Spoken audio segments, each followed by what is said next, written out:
Muy buenas a todos y a todas, soy Alex. Voy a simplemente volver a exponer una hipótesis que expuse hace 2 años por 2 motivos. El primero es porque considero que no lo expuse de la mejor manera, ya que, pues mis capacidades oratorias pues son las que son, no nos vamos a engañar.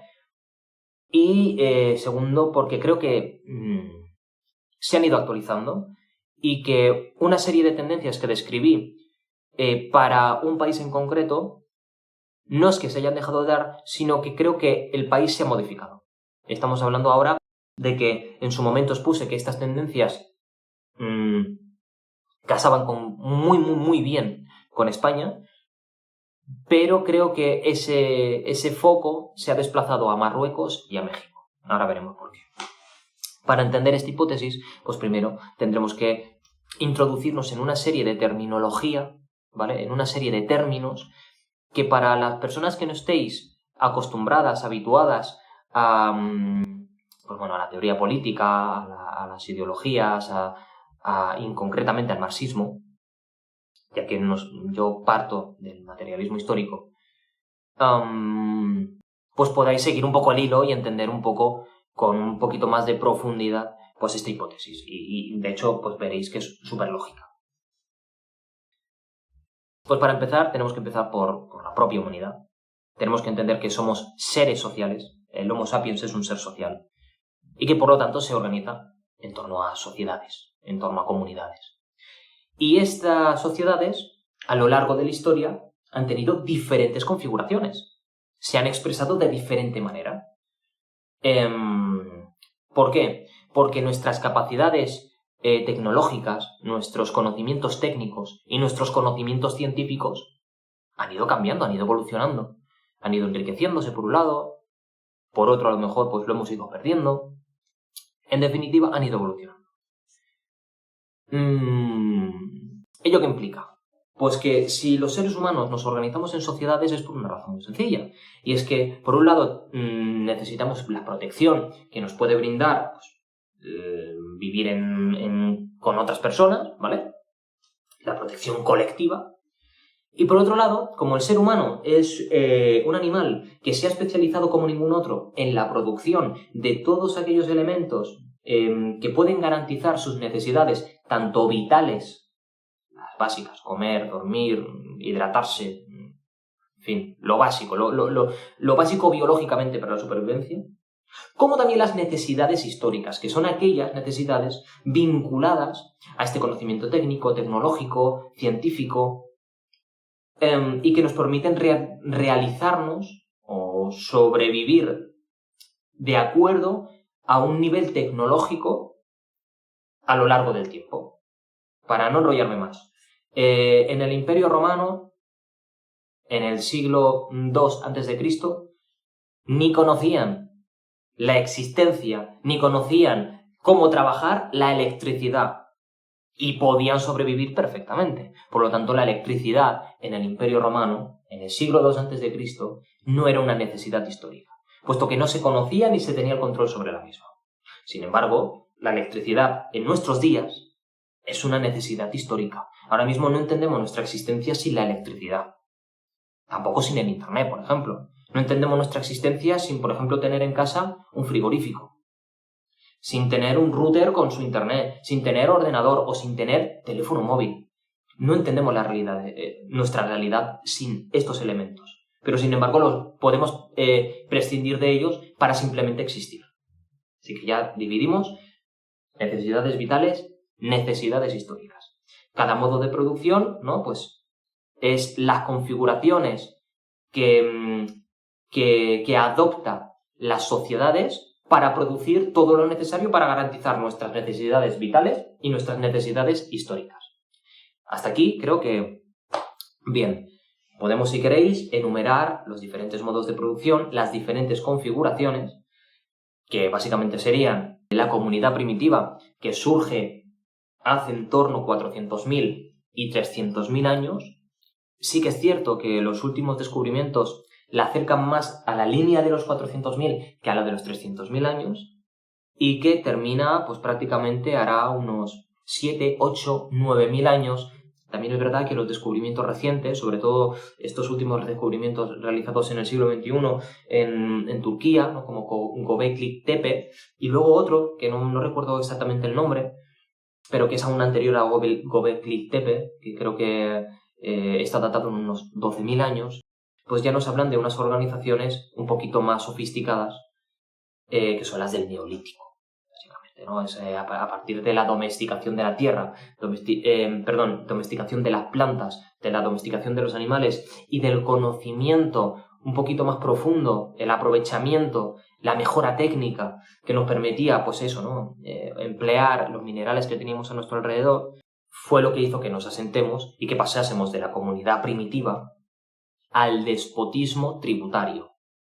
El despotismo tributario sí que hay un poquito de debate en el seno del materialismo histórico, ya que hay quienes lo consideran un modo de producción, una configuración de la sociedad en torno a la producción, y hay quienes consideran que es una transición entre dos configuraciones, que seguiría pues, la comunidad primitiva, que algunos también le llaman comunismo primitivo, y o bien el esclavismo o bien el feudalismo. En fin.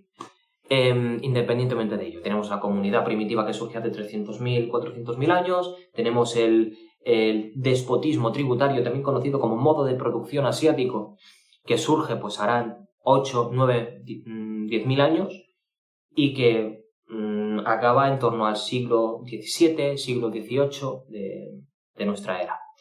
Luego tendríamos el esclavismo, que surge en torno al siglo VIII a.C., y lo podemos situar su final pues más o menos en el siglo V después de Cristo. Son casi 1000 años. A continuación tendríamos el feudalismo, que lo podemos ubicar entre el siglo, pues también más o menos V después de Cristo y el siglo también XVII, XVIII, incluso XIX en algunos casos después de Cristo. Y luego pues tendríamos el capitalismo, que surgiría en torno al siglo XVI y que es el modo de producción vigente en la actualidad. Vale.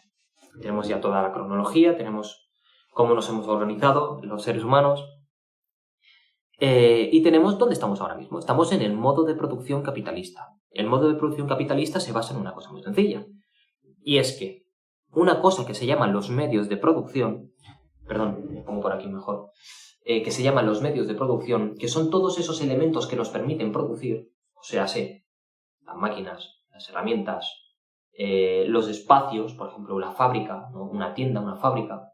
Estos son modos de producción. Una barra de un bar, eso es el mobiliario. Todo esto que nos permite producir y distribuir, aunque la distribución entra dentro de la producción, porque si produces y no distribuyes no sirve para absolutamente nada. Todos estos son los modos de producción. Y los modos de producción en el capitalismo tienen propietario. No son propiedad del Estado, no son propiedad de la sociedad, sino que tienen propietarios físicos o asociaciones de propietarios físicos, ¿no? Tienen propiedad privada, pues. Y luego tenemos la otra parte de la sociedad, que serían personas que no poseen modos de producción, personas que no poseen medios de producción, pero que sí poseen la capacidad física e intelectual para emplearlos, ¿vale? No los poseen, pero tienen la capacidad para trabajar, para emplear esos medios de producción y producir, ¿qué? Producir mercancías. ¿Qué es una mercancía? Una mercancía es un producto destinado al intercambio. Y así funciona el capitalismo. Se monta una empresa, se contrata o no, pues ya sabemos cómo son algunos, se contrata o no, se emplea trabajadores que emplean esos medios de producción y producen productos que el empresario venderá y obtendrá un beneficio a cambio. Así funciona. Pero vamos a profundizar un poquito más porque necesitamos entender un poquito más de esto en profundidad para comprender la hipótesis que voy a plantear. Cuando un empresario quiere vender X mercancía, por ejemplo, estas gafas, que voy por aquí, necesitan invertir en dos cosas. ¿Invertir qué? Invertir capital. No es exactamente esto. De hecho, es una gran distorsión. Pero para que las personas que no estén familiarizados, vamos a entender que el capital es ese dinero destinado a la inversión para aumentarse, ¿vale? Si yo soy empresario y tengo 10.000 euros para invertir, lo que me interesa es que esos 10.000 euros se transformen al final del día en una cantidad superior a esos 10.000, en 20.000, 30.000, 11.000, en fin, esos 10.000 aumenten. Pues ese dinero, concretamente, ese dinero es capital. Y el capital que invierte el empresario para producir gafas como estas se divide en dos. Uno que se llama capital constante o capital fijo, que es el de los medios de producción, y ahora entenderéis por qué es fijo, y otro que se llama capital variable, que es la mano de obra, ¿vale? Es lo que conocemos como fuerza de trabajo. Los salarios, porque al final, ¿cómo inviertes en trabajadores? Pues inviertes pagándoles un salario, no hay más. La particularidad de cada tipo de capital, ¿no? Del capital variable y del capital constante, es que el capital constante no es capaz de producir más valor del que se le ha invertido. Porque tú, una máquina, cuando tú dejas de invertir en la máquina, invertir recursos energéticos que tienen un coste monetario, la máquina no funciona. Entonces la máquina produce lo que le vas añadiendo. Y cuando le das al botón de apagar y dejas de invertir en dicha, la máquina deja de producir. Espero que esto se entienda bien. El capital variable, y es por eso que es variable, tiene la particularidad de que tú al trabajador le pagas un salario y el trabajador no va a dejar de trabajar una vez haya cubierto con su trabajo el salario. Si yo te pago 1.000 euros como trabajador, tú no vas a decir, mira, acabo de producir 1.000 euros, que es lo que me pagas, dejo de trabajar. No, el trabajador continúa trabajando. Por eso varía. Y es de esa diferencia entre lo que se le paga al trabajador y lo que finalmente produce, de donde el empresario obtiene el beneficio. ¿Pero cómo obtiene ese beneficio? Porque al final, tú cuando produces, automáticamente no has obtenido ganancia, porque eso se tiene que vender. El empresario obtiene el beneficio de ese plusproducto, ese producto que produce además el trabajador, si lo arroja al mercado y lo logra vender el empresario, de ahí obtiene las ganancias. No lo obtiene de ese producto que cubre solo el salario, no. Lo obtiene del producto que supera, que excede este producto, ¿vale? Espero que se haya entendido bien. Por lo tanto, tenemos un tipo de capital que no produce valor, que simplemente reparte el que tiene y el que se le va administrando, y otro capital que crea más valor del que cuesta, que es el del trabajo, ¿vale? Muy bien. El modo de producción capitalista ha pasado por distintas fases a lo largo de su existencia, ¿vale?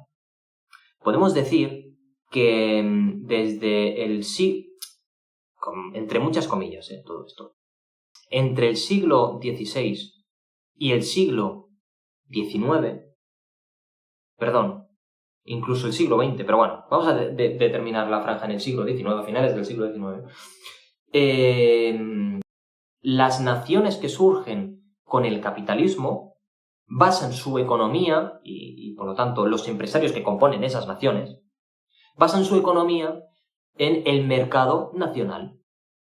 Es verdad, pues que sí que existe el comercio internacional, no vamos a negarlo, pero fundamentalmente se basan en eso, en el comercio nacional, con sus relaciones internacionales, pues secundarias. A partir del siglo XIX, el marco nacional se vuelve insuficiente. Son tantos los capitalistas y es tanta la competencia que el marco nacional no es suficiente, ya que el capitalista, el empresario, ya no compite con los empresarios de su misma nación. Porque el comercio se expande y entonces lo que tiene que hacer es competir contra los empresarios de otras naciones.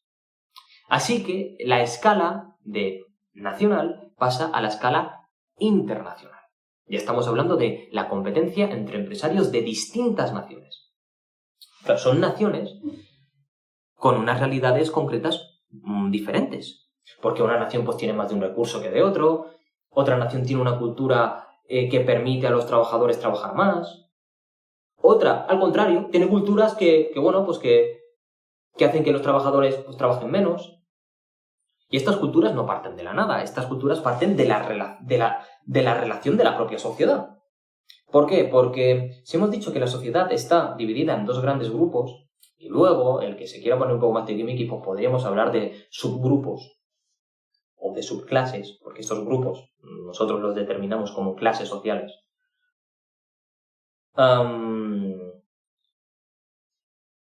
La relación entre estos dos grupos, que es una relación antagónica, es una relación de lucha, ¿vale? Porque unos tienen unos intereses, que es trabaja más, prodúceme más, que yo me quiero beneficiar más, y el otro tiene el interés de, hombre, pues quiero trabajar menos y cobrar más. Obviamente, porque contra más cobre, en términos reales, no en términos nominales, contra más cobre, pues a un abanico superior de recursos puedo acceder. A una casa más grande, a más comida, en fin. Lo lógico. Si tengo más dinero puedo acceder a más cosas, no hay más. Y si encima por ello trabajo menos, te regalo, te cedo menos tiempo de mi vida, pues encima podré aprovechar más tiempo de mi vida. Tendré más dinero para aprovecharlo encima. Entonces aquí hay una contradicción. Es verdad que históricamente esta contradicción ha tenido momentos álgidos y momentos, que ha estado más enterrada, sin haber desaparecido, pero sí que se ha expresado de una manera pues mucho menos intensa. Y es este pulso entre unos y otros el que produce cultura. Es la relación social la que produce cultura. Por eso decimos, los materialistas históricos, los marxistas, decimos que la cultura forma parte de la superestructura económica. Es la superestructura social que produce la infraestructura económica. Para que nos entendamos, si entendemos la sociedad como un edificio, el edificio tiene que tener unos cimientos, tiene que tener una infraestructura, ¿no? Pues unos pilares donde se reparta el peso, ¿vale? Que eso es la base. Y luego sobre esa base se construye una superestructura. Pues se puede construir una fachada más bonita o menos bonita, unos suelos entre plantas pues más bonitos, menos bonitos, con unos materiales, con otros, pero están determinados por esa guía, ¿no? Por esa infraestructura que te va a marcar dónde construir cada cosa. Pues la sociedad funciona igual. Tenemos la base económica, la infraestructura económica, y luego tenemos la superestructura social, pues las leyes, el Estado, la cultura, la religión, la psicología, las naciones, ¿no? El concepto nacional también forma parte de la superestructura, aunque muchos esto no lo tengan demasiado claro. Y bueno, pues como digo, pues este tipo de cuestiones determinan las condiciones concretas pues de cada nación y por lo tanto de cada mercado en cada nación, ¿vale? Así que esa competencia internacional lo que ha hecho es que la cuota de mercado internacional vaya fluctuando, ¿vale? Hay momentos en los que una nación se expande comercialmente y eso implica que si ésta se expande, la que tiene al lado se contrae, porque el mercado es finito. Sí que tú puedes producir a priori de manera ilimitada, pero la cantidad de necesidades históricas y vitales que hay por cubrir son finitas porque la humanidad es finita, no hay más. Por lo tanto, tú no puedes producir, por ejemplo, imaginemos, tú no puedes producir gafas como esta de manera infinita, ¿vale? Porque la necesidad de gafas como esta no es infinita. Porque los humanos no somos infinitos. Sí, habrá gente que a lo mejor podrá tener 3, 4, 5 gafas como esta. Pero no va a tener infinitas gafas como esta. Por lo tanto, hay una cuota finita. Que sí que lo cierto es que la producción, sin embargo, puede ser ilimitada porque estas gafas pues tienen una obsolescencia.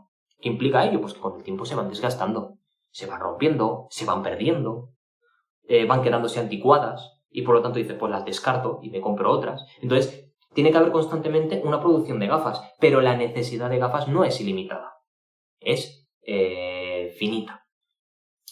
Bueno, pues como esta característica es así, los mercados se expanden y se contraen en función de la expansión y contracción de los otros mercados, ¿vale? Llegamos a la actualidad, más o menos.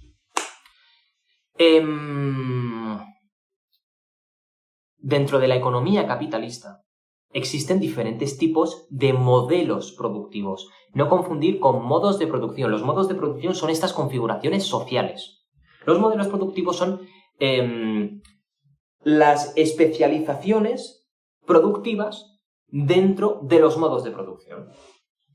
E históricamente en el capitalismo pues ha habido diferentes tipos de especializaciones. Pues hemos tenido especializaciones más manufactureras, especializaciones más industriales, a algunos les sonará la revolución industrial del siglo XVIII. Y luego pues tenemos un modelo mucho más reciente que es el modelo de terciarización, el modelo basado en servicios. Claro,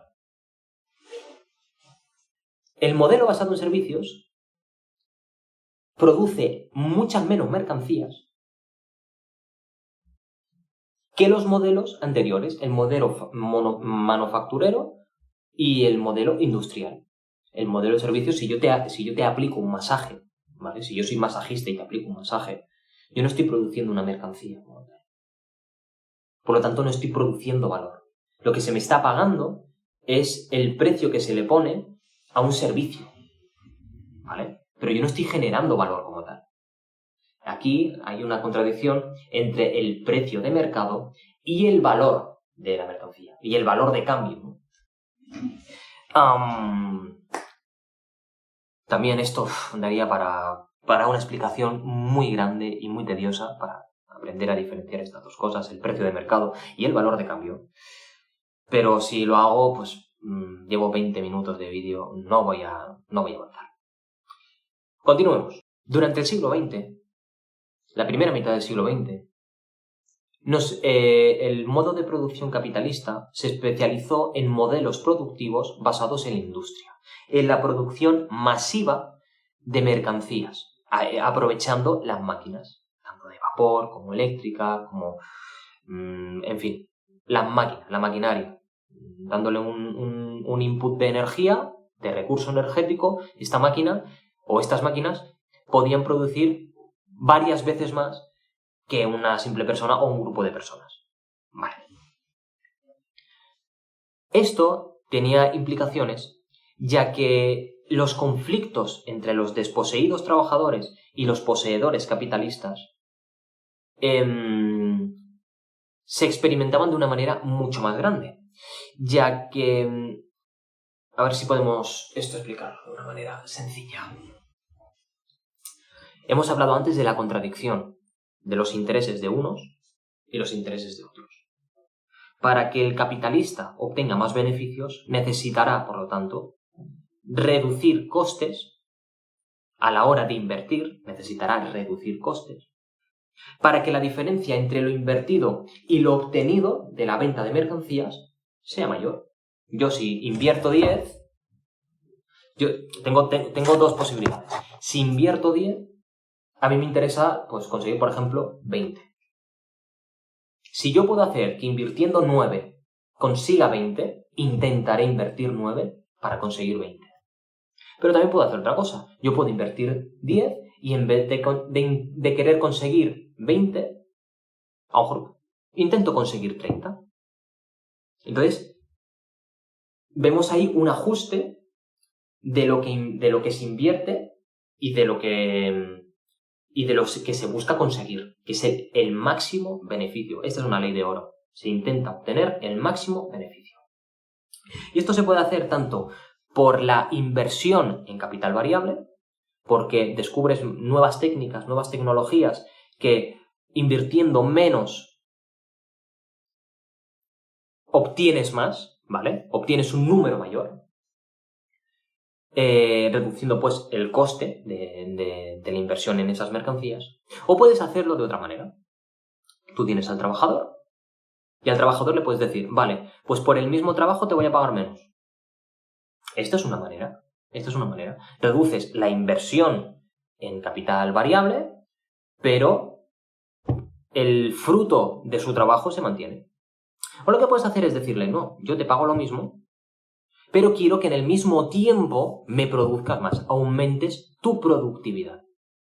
De esa manera, pues también, invirtiendo menos o invirtiendo lo mismo, obtienes más. Espero que esto se vaya entendiendo. Es muy importante pues aquí también hablar del tiempo de trabajo socialmente necesario, de las horas de trabajo, ya que esto se mide por el tiempo de trabajo que está el trabajador, y de hecho pues cualquiera que trabaje lo sabéis, vosotros estáis contratados una serie de horas, ¿vale? No estáis contratados para no estáis contratados un periodo que no esté determinado por el tiempo, sino por los beneficios que arrojéis. Esto, esto es un despropósito, ¿no? Tú estás contratado por tu tiempo, ¿vale? Tú cedes tu tiempo y en ese tiempo, pues tú aplicas tu capacidad física e intelectual para producir, ¿vale? Ahí tenemos esta relación que ya habéis visto que es un poquito compleja, ¿vale? Cuando en el siglo XX empiezan a surgir, que ya, de hecho, surge en el siglo XIX, pero bueno. Cuando en el siglo XX empiezan a concretarse, mejor dicho, organizaciones de estos desposeídos trabajadores para combatir contra los poseedores capitalistas, los poseedores capitalistas dicen, ey, vamos a frenar aquí. Si nosotros le seguimos apretando las tuercas a los trabajadores, nos van a quitar todo. Porque al trabajador simplemente le hace falta poseer los medios de producción que emplea para deshacerse de la explotación, para deshacerse del capitalista que les está apretando las tuercas. Simplemente tiene que hacerse con esa propiedad. Entonces, claro, dicen, vale, si le seguimos apretando, esta gente nos va a querer quitar todo. Por mucho que nosotros invirtamos también en educación, en adoctrinación, en producir una cultura que los trabajadores absorban como propia, que les impida, que les haga no querer tomar el poder y hacerse con los medios de producción, si nosotros apretamos y les arrinconamos, al final se van a rebelar. Y ojo, hostia, ¿qué ha pasado en Rusia? ¿Qué ha pasado en 1917? Algo ha pasado así, porque creo que los trabajadores aquí se han levantado y se han deshecho de los empresarios. Y se han hecho con los medios de producción. Así que cuidado, espérate, que no solo ha pasado en Rusia, espérate, que se está extendiendo por toda Europa. Vale. Ahí vemos el contexto, ¿verdad? Vale. Entonces, ¿qué dicen los empresarios? Pues vale, pues vamos a hacer una cosa. Como aquí tenemos un problema, porque si nosotros seguimos apretando las tuercas con este modelo productivo industrial, se nos van a rebelar, vamos a hacer una cosa. Vamos a coger la industria y en vez de producir en nuestro suelo, ¿no?, en el suelo nacional, vamos a llevárnoslo a otra nación. De esta manera, si ahí se generan problemas y conflictos, nosotros estamos tranquilos en nuestra casa. No corremos peligro, ¿vale? Y además, si aprovechamos que esas naciones son pobres, van a aceptar todo. Y para ello, pues, previamente, habrá que empobrecerlas. Y habrá que mantenerlas empobrecidas. Eso explica, pues, la pobreza en Asia, la pobreza en África, la pobreza en Iberoamérica. Esto no es una cuestión de que ellos no tengan la capacidad o no tengan los recursos para enriquecerse. Lo que pasa es que no se les deja y se les mantiene en ese estado de pobreza. ¿Vale? Pues ahí vemos un proceso que se llama la deslocalización. Pues oye, pues mira, si me llevo la empresa esta textil, me la llevo a Bangladesh, pues mira, allí están acostumbrados a trabajar tropecientas horas, están acostumbrados al trabajo infantil, están acostumbrados a vivir en la miseria con salarios de ruina. Pues mira, todo esto que me ahorro. Y si se levantan por lo que sea, que no lo van a hacer, pero si lo hiciesen, yo estoy aquí en mi casa, aquí a 7.000 kilómetros, y no me va a pasar absolutamente nada. ¿Vale? Pues ahí entendemos el proceso de deslocalización que empieza a desarrollarse en la segunda mitad del siglo XX. Concretamente, pues después de la Segunda Guerra Mundial, pues empieza a utilizar a la República Federal, creo que es, sí, la RFA, la República Federal de Alemania, y la Japón, destruida. Ahí Estados Unidos pues empieza a realizar sus primeras deslocalizaciones. Sin embargo, no aprendió una cosa en ese momento. Y es que después de esas deslocalizaciones, la industria nacional de la RFA y la industria nacional de Japón empezaron a crecer a tal ritmo que empezaron a competir con la industria de Estados Unidos. Con la economía de Estados Unidos empezaron a disputarles el mercado en aquellas zonas. Sin embargo, pues bueno, pues parece ser que o esto no lo aprendieron, o no lo supieron analizar, o decían, bueno, de momento me sale a cuenta. Y esto lo empezaron a hacer con otra serie de países. ¿Para qué? Para competir con esos dos monstruos que habían creado. ¿Cuáles serán estos países? ¿A alguno le sonará? A ver. Aquí tengo un libro. ¿A alguno suena este país? ¿A alguno suena China? Pues seguramente sí, seguramente todo el mundo habrá pensado en China, en la India, en Sudáfrica, en Brasil, en Rusia. Estamos hablando de los BRICS, con B. Actualmente conocidos como BRICS Plus, porque estos 5 países fundadores de este grupo económico, de estos países emergentes, lo han expandido y han entrado más países al BRICS. Pero bueno, por eso ahora lo llaman BRICS Plus. Bueno, pues en los BRICS, a finales del siglo XX y principios del XXI, empezaron a deslocalizar toda una serie de industrias, y lo que hicieron esos países que deslocalizaron sus industrias es, pues, adoptar el modelo productivo basado en servicios. Ahora se produce fuera, y lo que se produce fuera lo vendemos aquí. Así de sencillo. Así de sencillo. ¿Y qué pasó? Pues lo mismo que con Japón o con la RFA. China empezó a crecer como la espuma, empezó a aprovechar esas inversiones, a aprender de las mismas y a adoptarlas. Y entonces lo que empezó a hacer es competir contra estas potencias occidentales que deslocalizaron su producción ahí, y empezó no solo a disputarles, sino a ganarles terreno. Y el mercado que antes era occidental, hegemónicamente occidental, ha pasado a ser chino. Pero por ejemplo, en Asia es China. La hegemonía comercial en Asia es China. Pero es que te vas a África, y África es China. Y te vas a Iberoamérica, y cada vez más países son chinos ya, casi. Entonces ahí tenemos un conflicto entre imperios, porque se forma un imperio. Tenemos el bloque occidental liderado por el imperio estadounidense, o incluso secuestrado, en según qué casos, y este grupo conformado por el BRICS Plus, algunos lo llaman sur global, algunos lo llaman países emergentes. Yo ya no sé si China es un país emergente o un país emergido, pero bueno. Este grupo de los BRICS Plus, liderados por China, y tenemos entonces dos bloques en colisión, dos bloques económicos en colisión. Claro, si el bloque occidental en su momento deslocaliza la producción al actual BRICS Plus, y les han ganado el terreno, y les han expulsado prácticamente de esos mercados, ¿qué hacen con esa industria? ¿La pierden y ya está? ¿No? Tienen que buscar otras localizaciones en todo el globo donde transportar esa industria, donde volver a relocalizar esa industria. Se deslocalizó en un momento, se tiene que relocalizar en otros puntos geográficos. Pero claro, si estamos diciendo que China es dueña, o es la que tiene la hegemonía comercial en Asia, en África e Iberoamérica, ¿qué nos queda? Nos queda pues el mundo occidental, Estados Unidos, Canadá, Reino Unido, la Unión Europea, Australia, Nueva Zelanda. Esto es lo que nos queda, que es donde vivimos nosotros. Entonces, lo que tienen que hacer, no les queda otra que empujar esa relocalización a ese punto de origen donde la sacaron fuera porque no la podían mantener, ya que tenían el miedo de que los trabajadores se levantasen y les quitasen todo. Esa es mi hipótesis de la relocalización industrial. Con el tiempo, la tendencia, y se ha ido demostrando en estos últimos años, la tendencia es intentar recuperar esa industria. Es intentar recuperarla, es traerla al suelo de aquí. Pero claro, no estamos preparados para ello.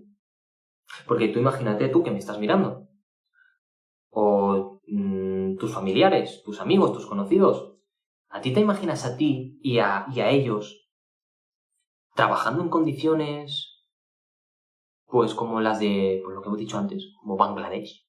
O sea, ¿os imagináis trabajando 14 horas al día? ¿12 horas al día? ¿Os imagináis perder todos los festivos? ¿Os imagináis tener, en vez de un mes de vacaciones, tener una semana de vacaciones? ¿O no tener vacaciones? No, ¿verdad? No lo aceptaríais. Por desgracia, en el mundo hay gente que sí que aceptaría eso. Gente que escapa de sus países. Gente desesperada. Estamos hablando de la inmigración. Y aquí, pues toca abrir un melón bastante complicado. Bastante complicado. ¿Qué hemos visto en la Unión Europea en las últimas 2 décadas? Hemos visto una importación, y hablo de importación, porque esto es una cuestión que se ha realizado de manera consciente, una importación de fuerza de trabajo extranjera que vivía en condiciones de miseria con la intención de que cuando lleguen aquí acepten los trabajos que los trabajadores de aquí no queremos aceptar. Os lo dicen a la cara. Es decir, esto os lo dicen a la cara. Desde el más conservador hasta el más progresista te lo dice a la cara. Vienen aquí a pagar nuestras pensiones, a limpiar los culos de nuestros ancianos, a ser camareros, a trabajar el campo. Pero esto de manera aislada no funciona, porque vienen algo más. Porque ya vemos la tendencia del mundo cuál es. La tendencia es a relocalizar la industria. Por eso, recientemente, qué casualidad, la regularización de como mínimo 500.000 inmigrantes aquí. No es casualidad, no es casualidad.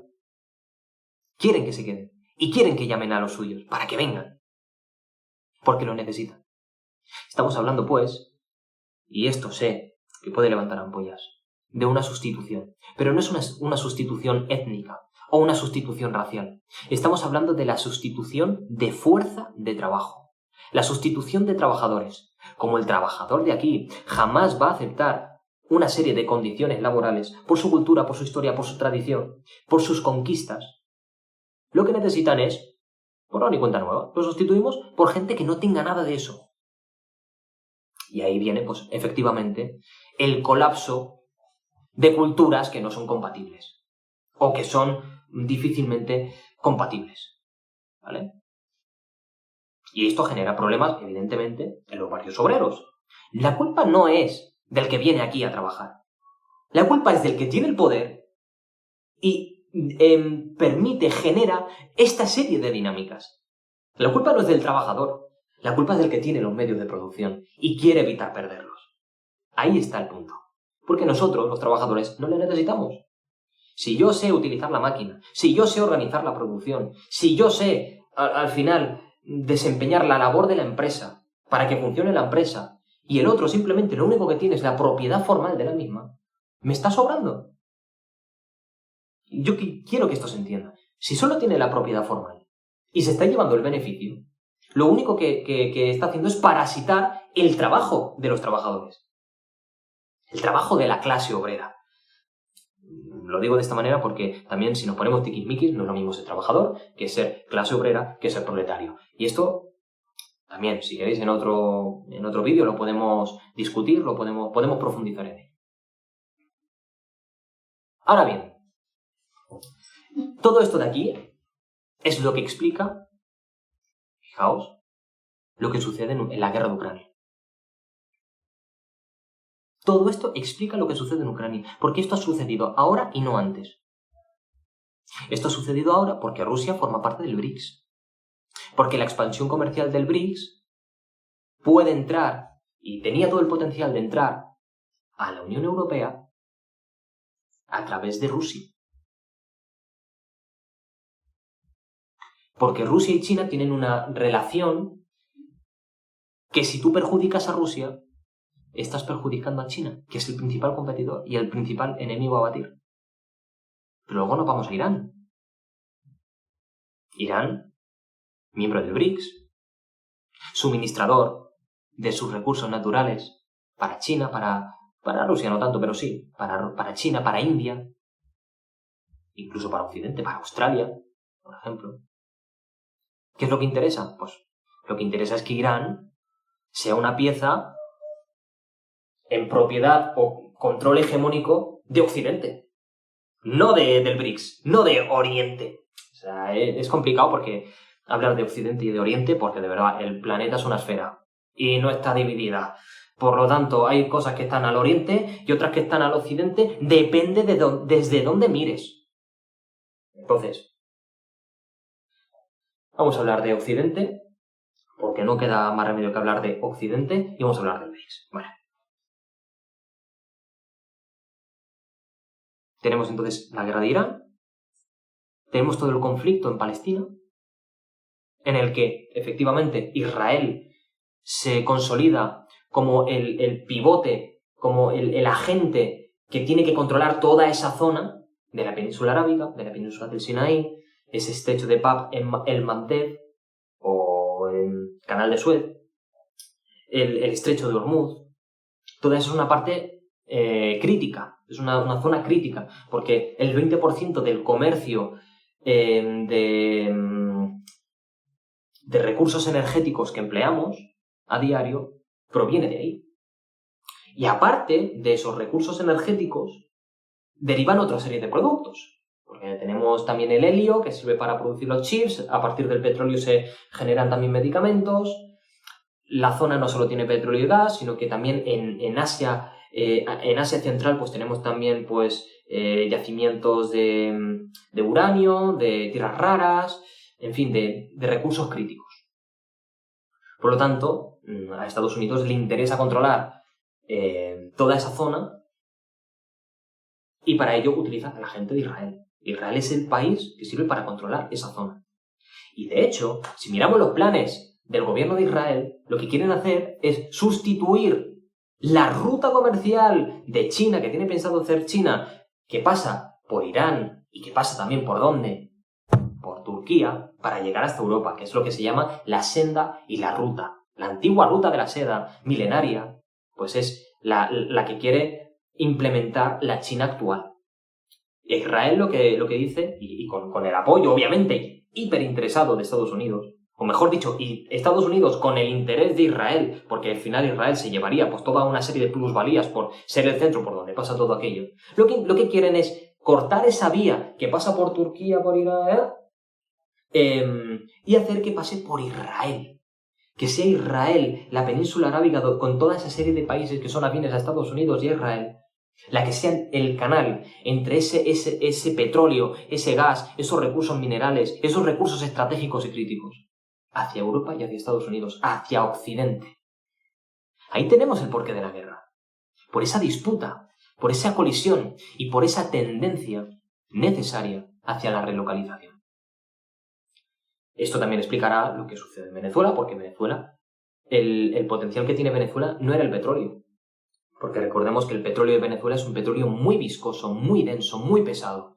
Y no es aprovechable por todo el mundo. Solo refinerías especializadas pueden aprovechar ese petróleo. Y Estados Unidos no necesita más petróleo porque es el principal exportador de petróleo. Gracias al fracking. O sea, el petróleo, Estados Unidos no está falto de petróleo. Como en su momento pudo estar, a finales del siglo XX. Pues no producía petróleo. Ahora es el principal productor y exportador de petróleo y de gas. Así que Venezuela no se hace lo que se hace con Nicolás Maduro porque necesiten el petróleo o porque quieran el petróleo. No, lo que quieren es cortar suministros. Aparte de que sí que hay recursos naturales interesantes en Venezuela, como puede ser el oro, la plata, tenemos el agua, que también es un recurso súper importante. Pero ahora aquí entendemos las dinámicas del mundo, cómo funcionan. Tenemos pues que últimamente, en España concretamente, sí que se ha desarrollado una tendencia con motivos pura y estrictamente electorales, que se sitúa al frente de Estados Unidos y de Israel. ¿Vale? Y lo hemos visto últimamente. Que luego, por debajo mesa, es verdad que cuando te dicen no vamos a dejar que aprovechéis nuestras bases militares para que contribuyáis al conflicto que se está dando en Irán o en Palestina, al final del día sí que lo permiten. Lo que pasa es que lo enmascaran. Y bueno, no vienen aquí aviones militares, pero bueno, vienen los aviones cisterna para repostar y suministrar a los aviones militares. Por lo tanto, se está dando ese uso. Independientemente de eso. La cuestión es que esto que se está dando aquí en España, de que por intereses puramente electorales, sí que parece como que se está poniendo un poquito de trabas, incluso en algún otro país de Europa, pero bueno, por fines puramente electorales, lo que está haciendo es dificultar esa relocalización en suelo español. ¿Por qué en suelo español? Porque España, pues, para empezar, tiene, ¿no?, la península ibérica y Marruecos forman el estrecho natural más importante del mundo, que es el estrecho de Gibraltar, que conecta Atlántico con Atlántico, no sé si estará aquí ubicado, Atlántico con Mediterráneo con Pacífico, ¿vale? Conecta todo, y no es casualidad que históricamente España haya tenido el papel descubridor y expansionista que tuvo, civilizatorio incluso, si se quiere, o que incluso, no solo a nivel de España como unidad expansiva, sino que otros lugares han acabado en España por lo mismo, ¿no?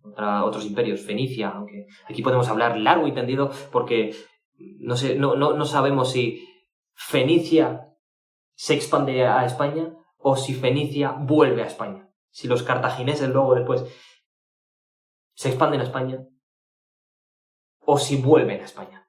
Eso es un tema que es súper interesante, pero que bueno, no compete mencionarlo aquí. Entonces tenemos una posición geográfica que es privilegiada.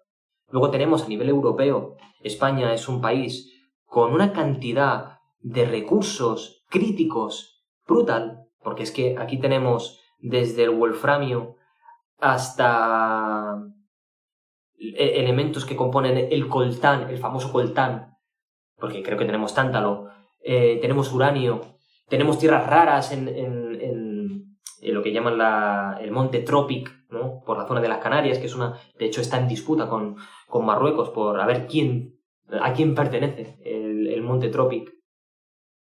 Tenemos sol, tenemos costa. Entonces tenemos una serie, o la península ibérica tiene, porque yo como trabajador no poseo nada de esto, ni tú como trabajador que me estás viendo. ¿Qué vamos a poseer nosotros? Estas dos tenemos solo.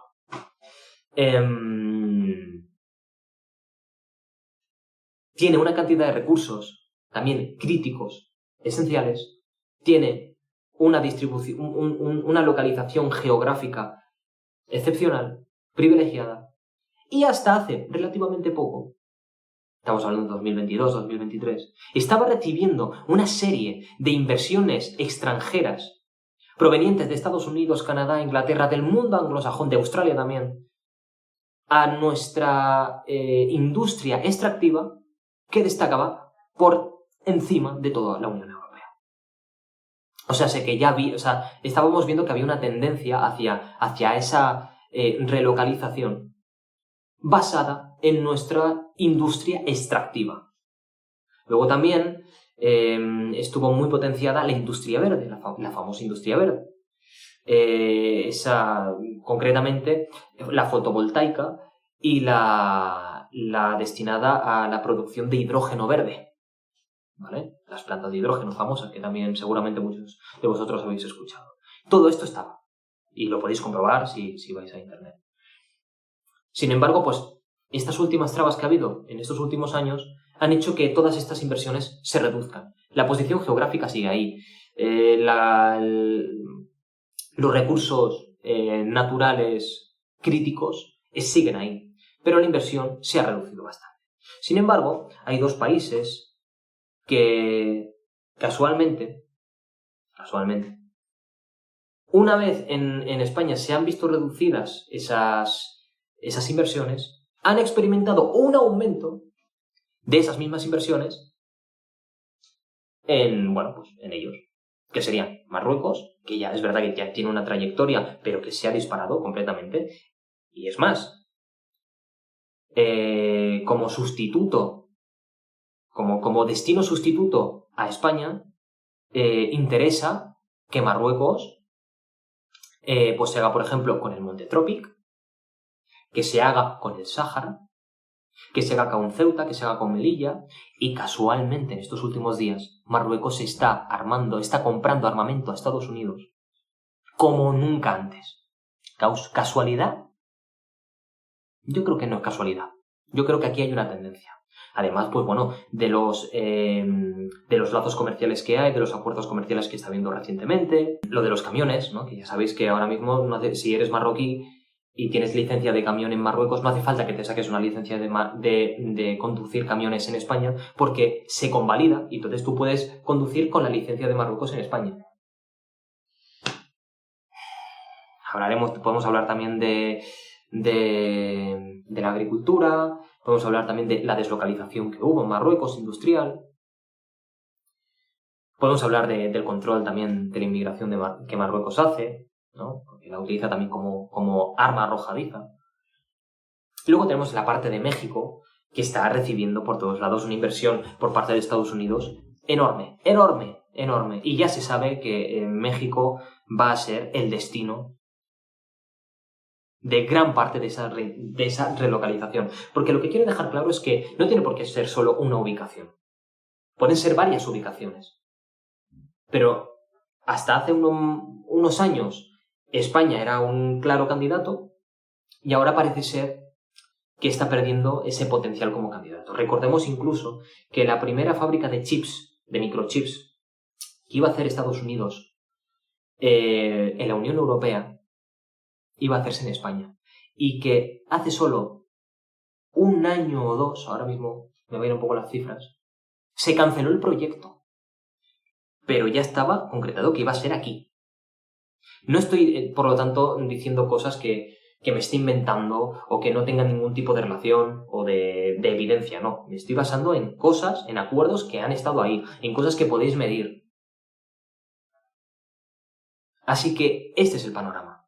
Lo que ha cambiado es que parece ser que Marruecos, que ya sabéis lo que ha pasado con el Sáhara, que se ha hecho con el Sáhara, y que no solo se ha hecho con el Sáhara, sino con los recursos del Sáhara, que os recuerdo que en el Sáhara hay muchos fosfatos. Los fosfatos son esenciales para generar fertilizantes. O sea, son esenciales para la agricultura. Y el Sáhara occidental es el principal... es donde más fosfatos hay del mundo. En el Sáhara. Casualidad, tampoco lo creo. Y que Estados Unidos diga, oye, nos repartimos los fosfatos, que se lo propuso a Marruecos, y que España, a través de ciertas concesiones, quería conseguir también una parte de ese botín. Eso es un hecho, eso lo podéis buscar también. Bueno, pues eso. Tenemos México, tenemos Marruecos, tenemos esa dinámica que os he explicado, a través de toda esta terminología que os he explicado. Y lo único que queda es observar cómo de un tiempo para aquí se ha ido cumpliendo una tras otra. ¿Esto significa que España haya perdido su papel como potencial destino de esa relocalización? No. Esto ahora mismo lo que nos apunta es que si seguimos de esta manera, si el gobierno sigue con estos intereses electoralistas a enfrentarse al gobierno de Estados Unidos, que no a los empresarios o a los propios Estados Unidos como tal, ese papel protagonista va a descender. Pero ¿qué pasará cuando el presidente de Estados Unidos no sea Donald Trump? ¿Qué pasará cuando el presidente de España no sea Pedro Sánchez? Ahí probablemente veremos un repunte. Y yo estoy convencido de que en cuestión de décadas, aquí va a volver la industria. No va a quedar otra, va a volver la industria. Y los que trabajarán en esa industria no seremos los de aquí. Será esa fuerza de trabajo importada. Hasta aquí os dejo con mi hipótesis. Y la única alternativa que tenemos es lo que ellos quieren tratar de evitar. Ellos quieren evitar que nos organicemos. Ellos quieren evitar que queramos conquistar el poder, que queramos hacernos con los medios de producción. Pues lo siento.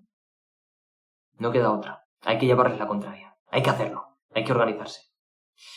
Sin más, espero que os haya interesado esta hipótesis. Espero que alguno de vosotros haya aprendido, sobre todo. Y espero que si alguno de vosotros tiene alguna crítica, alguna actualización, alguna aportación, pues que la haga, en el formato que quiera. Si quiere dejar un comentario, que deje el comentario. Si quiere hacer su propio vídeo, que haga su propio vídeo. Si quiere hacer una canción, que haga una canción. Si quiere compartirlo, que lo comparta. Para que lleguen esas críticas, esas aportaciones. Pero sobre todo, que el mensaje no quede aquí. Si os lo queréis quedar, toda esta hipótesis, si os interesa, si os parece cierta, si os la queréis atribuir a vosotros, atribuírosla. Me da exactamente igual. Pero lo que quiero es que llegue a los demás. Que no se quede en un eco aquí. Quiero que la información se transmita. Me da igual cómo, me da igual dónde, me da igual cuándo, pero que se transmita. Sin más, un saludo a todos y salud y revolución.